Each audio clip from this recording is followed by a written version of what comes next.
Welcome to this week's America with an Accent. Being an immigrant comes with a price. You have to adapt to a new reality. Part of becoming a member of your new society is learning simple things, like how to show a number 3 with your fingers. Yes, you guessed it right. This is a segment about what foreigners find different here. How is food different? How do customs differ? How about lifestyle and language? How do you adapt to those?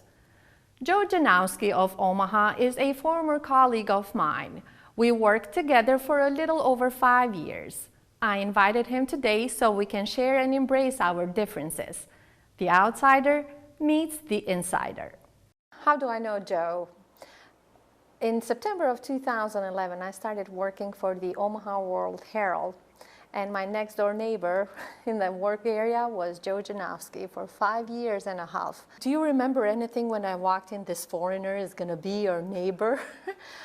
Right, well, I don't remember the first time that Kayla, our first day together, but one of the first incidents that I remembered was that there was a stinky trash can in our area.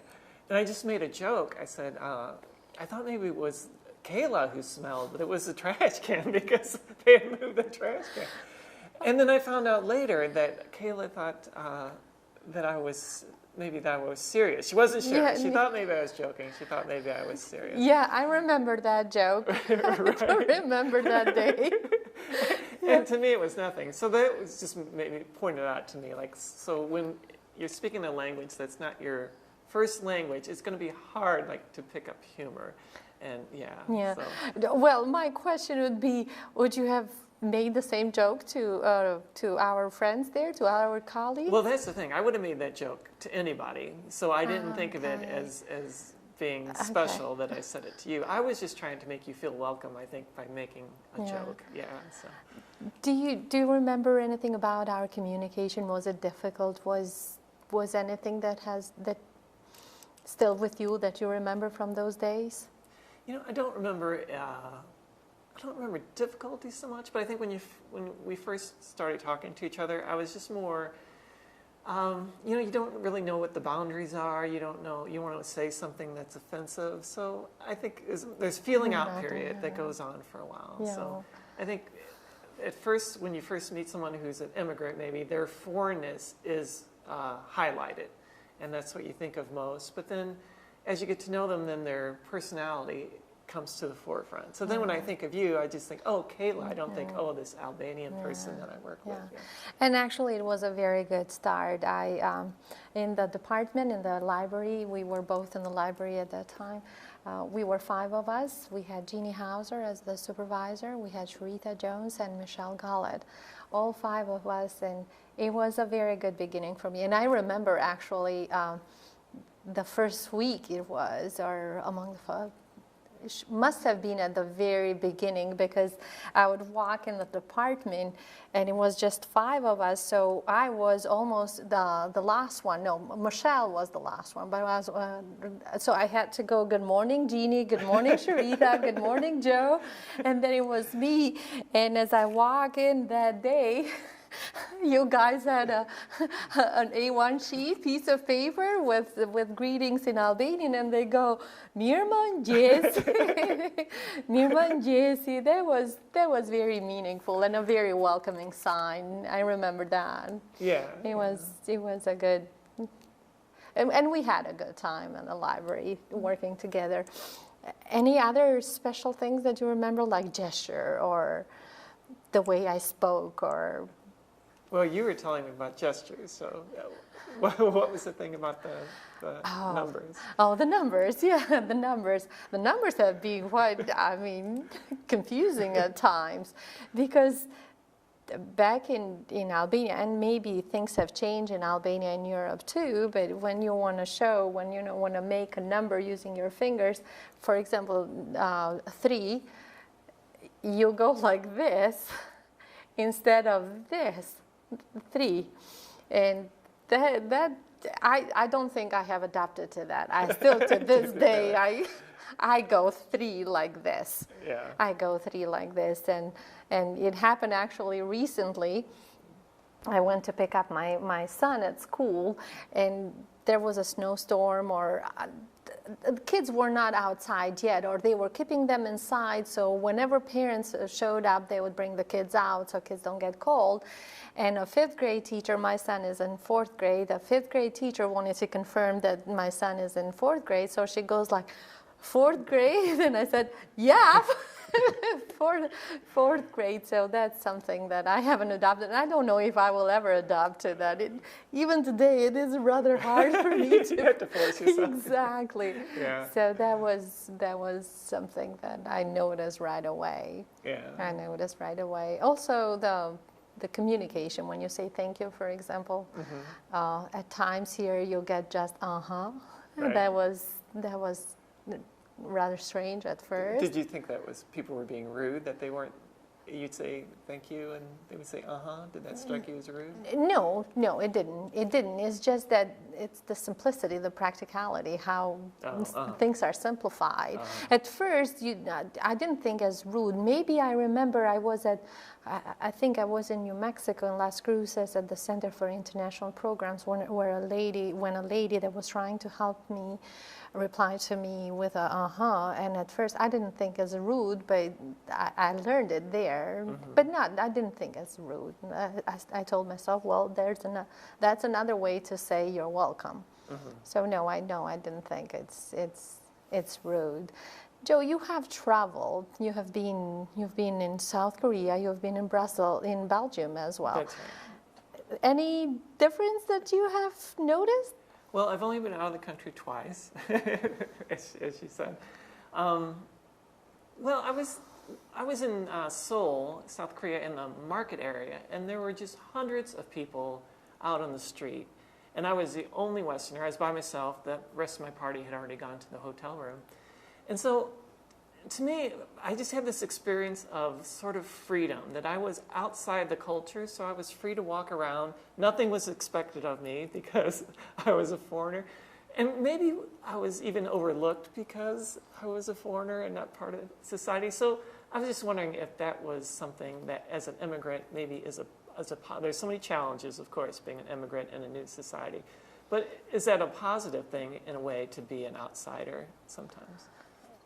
Sometimes, Yeah. just like you said, sometimes there are moments when you appreciate the fact that, I have the chance to observe this society or this group of people from outside, and it makes you look at things without any emotional attachment. You don't have any connection to that group. I don't necessarily think that that's a good thing for as long as you stay here, but at least at the beginning, once, for example, when I moved over to the United States, I went to school in Las Cruces, and I knew that I was going to move to other places where I would live, and being an outsider, being just an observer, gave me a vantage point that, yes, I can look at them without having emotions. I can look at numbers. I can see the numbers. And that helps you make a decision. But in the long run, I don't want that to stay. No, you don't. No, you don't. Yeah. And then also you're exotic in a way that, people are drawn to you because you're from a different culture. Yeah. But does that go back to the thing, well, you don't want to be considered an outsider, so yeah. At times you feel like a piece, a conversational piece. It's a son of a person. Not in the bad sense. I do appreciate, and I'm really surprised how much people want to know about me, my background, the country that I come from, and the history. I've had people that came over with so much knowledge about Indo-European languages and talked to me about that. So it was, it's good. But after a while, it's that part that, I just don't want to be so different. I want to be part of you. Yes, I am different, but I want to be part of you. I want to be Kayla, and I don't want to be an Albanian. Yes, yes. Well, I don't know if I will ever be that, but I want people to see me for what I am, not for where I come from. Right. So this. Well, how about if I were to meet someone from Albania, and I said, "Oh, Kayla, I met someone from Albania. You should talk to him. Would you find that annoying because, oh, just because they're from Albania, I should have something, that I would want to talk to them just because they're from the same country? No, not here in Omaha, at least. See, based on numbers, I think there are at around 215,000 people here. Albanians here in the United States. Most of them are located in New York, Massachusetts, and Michigan, and they're large communities. Mm-hmm. But here in Omaha, it's a fairly small community, and we get along pretty well. So every time that there is a question or somebody tells me that meant an Albanian, no, I don't. But as I said, and I've been talking to a professor down in New Mexico. He is from Scotland originally, Jim, and he's married to my former advisor, Dr. Seckler. And I would talk with him and the accent and everything. And he told me something back in the days where we're talking about 2000, 2004. And he said when the community is small, it tends to stay together. Once it hits a certain number, it just segments and fragments. And right. I think here in Omaha, we're still fairly small. And no, we're happy. Every time I hear that there is an Albanian here, we're happy. As far as I know, and I don't know everyone from Albania here, but at least I know 28 to 30 people from Albania here in Omaha. There's a bigger community in Lincoln, but here in Omaha is. So. Well, as being someone who only speaks one language, so what is it about speaking to someone in your native tongue? Is it just because you have the same humor or subtlety of the language? What is it? What's the attraction to that? It's both. It's the comfort of speaking in your mother tongue, mm-hmm. and it is the fact that you relate or resonate the same things. To speak a different language is so hard. At times it gets so hard and especially at first, it asks for so much energy. And to put a segment together, a sentence together in a different language, you have to think, okay, this is the subject, this is the object, this is the verb, and there are main differences between English and my own language. So when I meet someone, I really appreciate how easy things come in my mind. And also at first it was easier, or I enjoyed, because we refer to the same kind of jokes or to the same movies, to the same cultural background. Mm-hmm. But that was only at first. Now things have changed. Mm-hmm. Now things have changed. Even with regard to the language, English is winning, I would say. Uh-huh. English is winning, and I'm watching more. I am more immersed in the culture. I know more. The background that I have, that I share with people that surround me, it's never going to be the same, but at least when they say something or they refer to a movie, I have enough in my mental archive, that I can relate the joke. Right. But not all the time, though. Yeah. Not all the time. Well, now when you're by yourself, do you think to yourself in Albanian? No. No, it's interesting, the adaptation process, because if it is during the day, early in the morning, there's no way I would think in Albanian. No, it's the kids and getting ready to go to work and making lunch here and making sure that everything is where it should be, and there's no way to think in Albanian. But usually my parents, they always call at 4 p.m., which is 11 p.m. their time, and now they have the smartphones and everything, so you cannot escape. They will call you. And at around that time, when I know that they will be calling, I switch to Albanian. So the context does play a role. Uh-huh. Yeah, but in general, it's in English. How about dreaming? Do you dream when you speak in your dreams? Do you speak in Albanian? I don't think so. No, I don't. At first, yes. Uh-huh. Especially when I was stressed and I was in grad school and I had a lot to study and, the pressure and all that. That was always in Albanian. Right now, I don't recall, Joe, to dream in Albanian. Now, I don't know if if I dream in English or in Albanian. It has just become so natural that I don't even pay attention what language I'm using. I believe I dream in English. I don't know. I don't know. Yeah. Yeah. How about food? Have you seen any difference between what I buy? Because we've talked about everything. And, you know, at first was that adjustment period, but then Joe reads a lot, so we talk about books and about everything. And food is one of the topics that we have covered extensively. You said peanut butter. Yeah. I'll eat peanut butter straight out of the jar. and Kayla wasn't familiar with peanut butter. Nope. No, I didn't know peanut butter, and I didn't even know how to eat it. But my friend, Azucena, very good friend down in Las Cruces, she said, Enkela, I will show you. I'll show you how to eat peanut butter. So she prepared a slice of bread with peanut butter and grape jelly. And this is how I was introduced to peanut butter. So what did you think of your first peanut butter? Because for kids in America, peanut butter and jelly is staple. Exactly.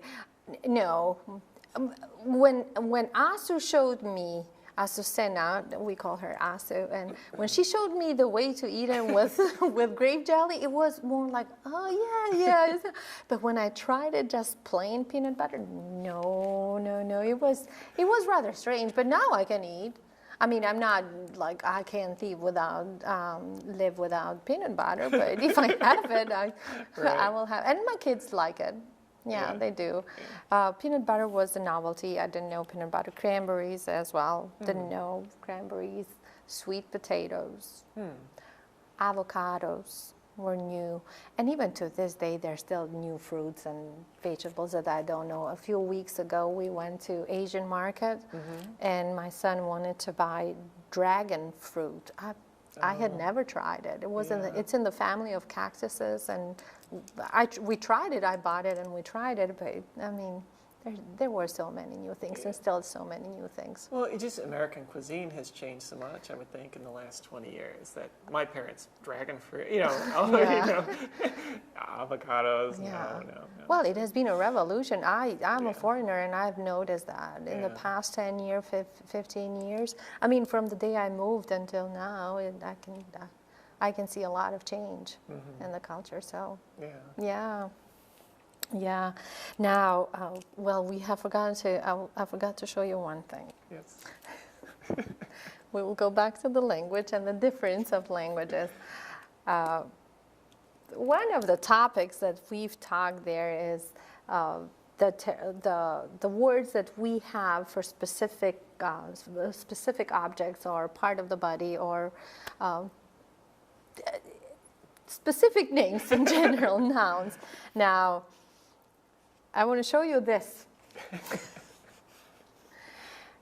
This is a drawing, one of the first drawing I received from Joe.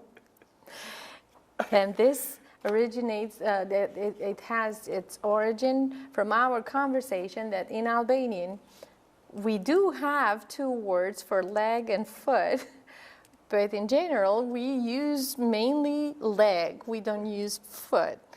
And Joe was really surprised. And to make things easy for me, he drew a leg and a foot. So I know precisely what we're talking about. Right, because I said, if a kid would walk in a puddle, what do you say? We would say, you'll get your feet wet. Well, and you said, well, your leg. You'll get your leg wet. Yeah. And then I said, well, what if you go to a shoe store? What do you say? You don't give your foot size, you give your leg size. This is what So it that is, was yeah. new. Well, for clarification, we do have both names, both nouns that for the two parts, foot and leg, but it's mainly leg. We use leg. We don't even when we say the size, actually we don't use size of the shoe, size of your leg. We say number of your leg. Uh-huh. What's your leg number? Yeah, what's your leg number? This is what we say. And it does make sense. To you, it doesn't. It's just like the trash can. Right. As an immigrant, your longing for your country of origin is a constant. It never fades away. November 28th was the Independence Day of Albania, my country of origin. There are around 215,000 Albanian-Americans in the United States. Here in Omaha, our community is rather small, and so is that of Lincoln. The highest concentrations of Albanians are in New York, Massachusetts, and Michigan. All communities throughout the United States try to celebrate the Independence Days with festivities that involve traditional dancing and traditional fall costumes. America with an Accent brings today a segment from Worcester, Massachusetts, a city of almost 200,000 people and an Albanian community that counts for almost 10% of the city's population. Ardian Murraj, a former reporter for the Albanian Public Television and a resident of Worcester, reports today in Albanian with English subtitles. We would like to introduce you to this community as well as to the sound of one of the oldest and unique languages in the world. Mirë se erdhët. Welcome.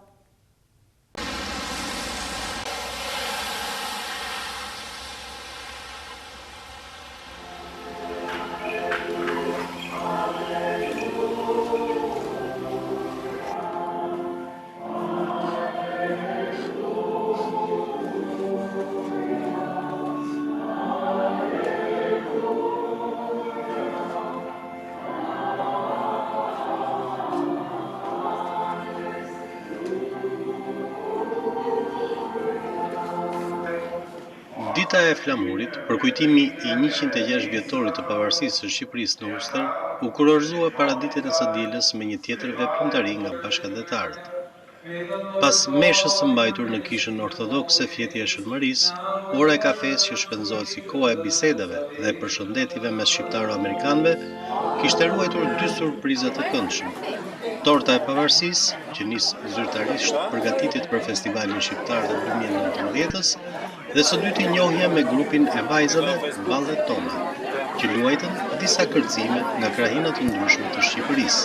Jana Talia, edhe unë jam si Bora Lushe, edhe ne kemi 3 vjetë që përkërcem për festivalin shqiptar me mësues Dimiti.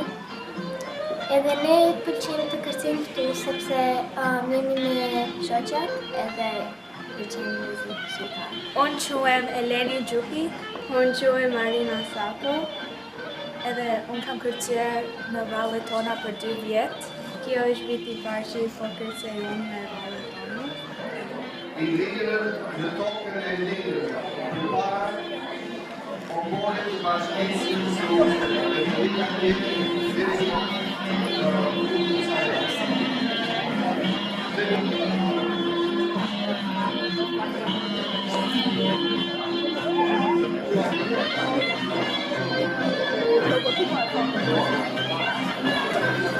Me pjesëmarrjet edhe më parë, ato përbëjnë brezin e 5 të rinjve vallëtar që çdo javë trajnohen nga zoti Dimitraj dhe Miri.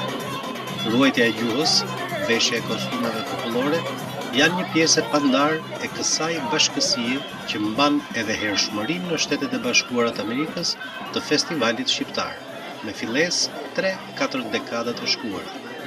Atmosfera festive shprehu edhe një herë për kushtimin e nisur të bashkëdhetarëve për të mobilizuar të gjitha grupet vullnetare që të munojnë një organizim dhe mbarvajtje të festivalit, i cili do të mbahet në Worcester nga 31 maj deri në 2 qershor 2019.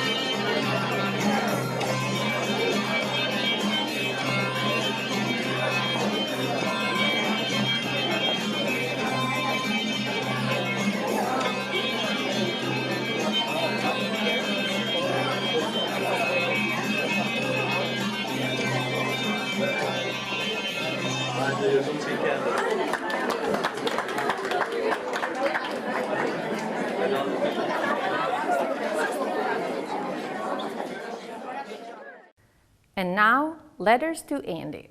Dear Andy, greetings from Omaha. This week I'm speechless in a good and bad way. Do you know that Albania is still on the map because of President Woodrow Wilson? To make a long story short, after the World War I, the great winning powers got together in a conference and wanted to divide Albania among neighboring countries. President Wilson stood up for Albania and the Albanian nation. Today, there is this small country of Albania, the size of Maryland, with about 3 million people, beautifully located on the western edge of the Balkan Peninsula. I turned to literature to understand President Wilson's kindness, and a realization came across. The American Constitution has only 4,543 words, for comparison, more like 2 newspaper pages, and it takes about half an hour to read. I share the belief of many people that the United States of America is an idea. It never stops evolving. And I see that in the way America is ruled. The basic rights, including pursuit of happiness, are protected by Constitution.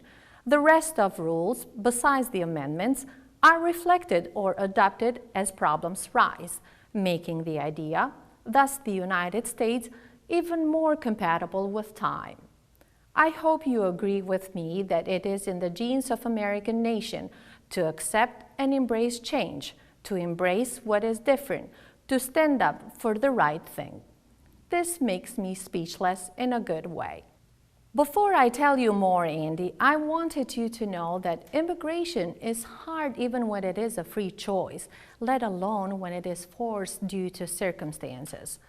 I will refrain myself from talking about the current situation at the southern border because emotions are high on every side. But I'm glad to share with you here that the New Americans Media and America with an Accent has started working on a series on immigration issues. Hopefully, we will be able to shed a little light away from emotions and encourage change. Hope this letter finds you well. Till next time, Enkela. This was America with an Accent for this week. I hope to see you again next week here on KPAO TV or online at newamericansmedia.com, our Facebook page, or our NAM YouTube channel. Have a nice week. I am Enkela Vehbiu.